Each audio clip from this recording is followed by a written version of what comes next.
Жұмбақтас.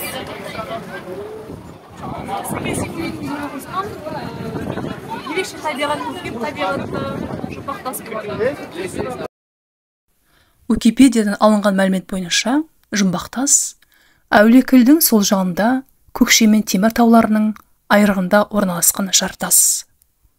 Жұмбақтастың пішіні пирамида тәріздес. Жиектері дөңгеленген граниттен тұрады.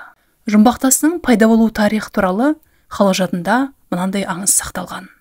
17 жастағы тұтқынға түскен қалмақ қызы Оқжетпес шыңынан Бурабай көліне секіріп кетеді де, сұлудың түскен жерінен таңғажайып жартас пайда болған.